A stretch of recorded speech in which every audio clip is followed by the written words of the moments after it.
Good morning, boys. Welcome back to Monday Iron Radio, where right now I am reviving my interest in this shit by just doing it. But good news for me, I don't feel totally disinterested in it at the moment, but like a month or two ago, genuinely just lost complete drive to do the entire online fitness thing, particularly the fitness news reporting, because of a few things. One, there really wasn't much going on. Two, anything that was going on was just happening in the internet matrix and it wasn't affecting me at all. I have my own problems, and that just led down a path of just like me thinking, what's the point? Why should I or anyone else care about any of this? Now, looking back, it was probably just a lack of sleep and just general stress. Also was not hitting the gym regularly, so no surprise that everything got out of whack. But we are so back. Had a banger March for car sales, did a little responsible blackjack, a little options trading, and caught up with some debt. Not totally out of the woods yet, but doesn't necessarily keep me up at night anymore, which is good. Also, during this window, I went on a just damaging roulette run after not setting foot in a casino for about 4 years. But that is a story for another time. This week, we've got some things going on. Major advances in medical science have graced us with Red Bull Zins, Alex Eubanks is scamming, AI calorie tracking apps, and what a surprise, there is a new study that says energy drink bad, claiming that energy drinks can suppress muscle growth and repair by over 90%. So this came on my radar through an IG page, GainGoat, and I swear nobody reads the dates on these things. One dude on Twitter was like, scientific reports just dropped a bomb. The study's 2 years old.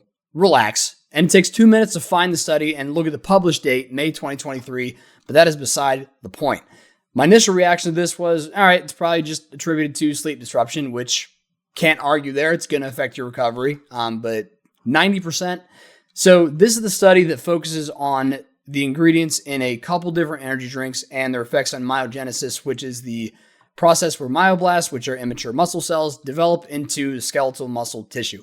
Now, what they found overall was that energy drinks inhibited this process, and this was done by dumping diluted energy drinks directly on the cells, or at least that's how I'm reading it. The study reads, the myoblasts were induced to differentiate into myotubes in the presence of 8 different energy drinks. And I know that everything we consume eventually ends up in your bloodstream in one way or another, but I do wonder how much of the ingredients in the energy drinks we actually consume has direct contact with the cells like this study is performing, or I think is suggesting. Not a doctor or have any experience in this field at all, but I would guess that the liver, pancreas, whatever, and some other organs are going to filter some of this stuff out. It's not like we're injecting White Monster directly into our veins yet. So perhaps a flawed study. Like most studies, they're fun to read, but does it really make a difference? Better experiment might be actually tracking a person doing this and seeing what happens. But I think if they did that, the test subjects would still be growing, getting stronger, and it would shatter their entire theory on what they're trying to prove here. But on the topic of energy drinks, some very sad news hit the fitness community this week as Ghost announced that they will no longer be producing collaborations with food giant Mondelez brands, which means no more Swedish Fish and no more Sour Patch Kids flavors. This comes after Mondelez decided to not move forward with us in the chapter of Ghost Lifestyle, according to a tweet from Ghost CEO. No word yet on why, but much like the CEO, personally, I'm going to miss the Swedish Fish flavor. The new peach is really good, though. I will say that. But not to worry, if you're still looking for new ways to put various chemicals in your body, looks like a man named Pouch Bra has made a great stride in medical science, combining Red Bull and Zyn pouches. Red Bull pouches. Step 1. Fill the test tube with the 6 milligram formula. Step 2. Extract the Red Bull. Step 3, mix in the centrifuge. Step 4, weigh and fill pouches. Step 5, apply edible glue. And that's how I make. Even though I have very limited knowledge on medical devices, I do know that centrifuges are usually used to separate substances, not combine them. And that question did come up in the comments on this video, but someone also brought up that since it's an unbalanced centrifuge only holding one test tube, that I guess does the opposite and mixes it. Lifter Fact Check says maybe. All I read on some various threads was that if you load your centrifuge like that, it could explode like this one did. So who knows how this actually works? It sounds like an experiment I'm going to have to run with the 14 milli Wins that are in my house. Fantastic brand, by the way. But moving on to the AI infiltration of fitness. So I've seen a lot of AI calorie supplement, etc., like AI workouts, trackers popping up. Most notably Cal AI, Dr. Cal, and Subhead, which originally started out as just a database to compare supplements, but they also added a calorie tracking app to their platform. Alex Eubank and the Trend Twins used to promote the Cal AI app.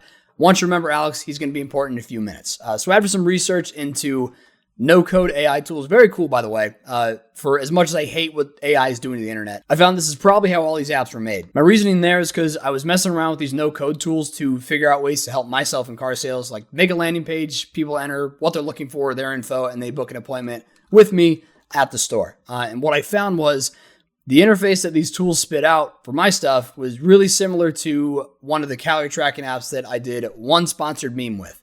The app I used was cool. It was very easy setup. And when I backed out of the pay now screen at the end, because I was just checking this app out, I'm not giving you $30. They had a good retargeting strategy offering a free trial for a few days before you fully backed out. So after using the app, I was impressed with how it recognized the food that it was seeing immediately and got the proportion of the edamame peas that I shot on the camera, got the proportion pretty close. And the pay structure was going to be good on the potential deal. So I was like, fuck it. Let's make a couple quick $100 off a video format that I've used before. Did well. It's going to do well this time. I was cutting a little close on bills that month, so I was more open to it. But then I read into it a little more and thought about it for a couple more minutes and realized that like for everything to be accurate, you'd still have to adjust the proportions. So like, what's the point if you're still going to enter the info anyway? Very cool app. Just accuracy, right? I also just want to keep my paid partners to Underdog, Energy, and Crystal Pump for now, since they're products I actually use, have, and love. Using that as a preface because I did want to talk about Subhead. So they reached out for a paid partnership, but without my full focus on the IG account, it's easier to just not take on new sponsors right now, focus on memes, maybe a little Crystal Pump promo in there once in a while. But personally, I like what they're about. And most importantly, only reason I'm even talking about them right now is because they were honest about the shortcomings of AI calorie trackers. So I said, hey, I'm not taking on new sponsors right now, but I would like to talk about you guys. So Subhead started out as a website to rank different supplements without bias, just math.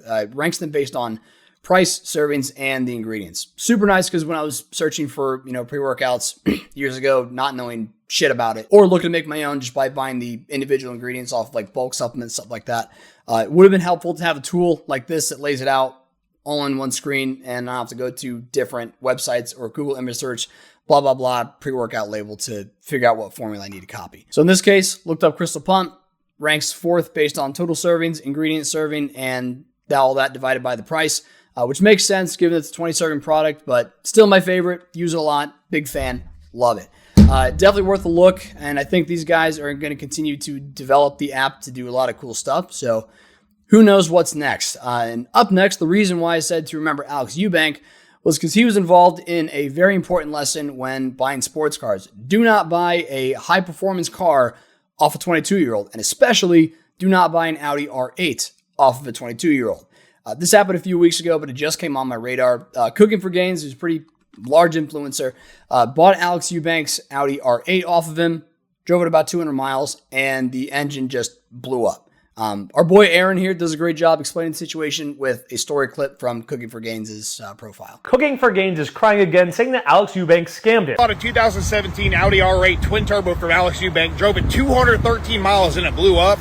The mechanics just took the motor apart and they were just like holy crap, dude, like that motor has been went through. I'm no expert, but I have a modded Supra and a modded Type R. He was very vocal with his opinion on Alex. I understand why people don't have respect for Alex Eubank. I get why people talk crap about him now. I wouldn't be so quick to throw around the respect thing. The word on the street about you is, yeah, not the best to say the least. That's the pot calling the kettle black on that one. Number one, there is a big reason why people don't buy modded cars. Alex is young, buying a sports car. He's not driving it like your grandma's minivan. Alex is most likely not doing a lot of the work on his cars, so he's paying another shop, so you don't truly know how any of those modifications truly went about. That's why people tend to buy stock cars and mod them themselves. Why are you buying a $130,000 car without getting it checked out or inspected first? You're kind of dumb for this one. You can take any car to a shop and get a pre-purchase inspection done. This was very well bound to happen no matter who the owner was. You even mentioned in the video that you were racing it. There's no way I did that by pulling on the car 3 or 4 times, racing a few people. And a lot of people have seen your public posts about how you recklessly drive your bike, so I don't think that you are really babying it either. Whenever you're buying a car secondhand, especially one that's been modded, you gotta do your homework first, bro. Even Toji knows that. I'm not gonna say it, but it just seems like it's problem after problem with this guy. And just for the record, could you confirm or deny any of the AI meal plans? Thanks. So he bought a modded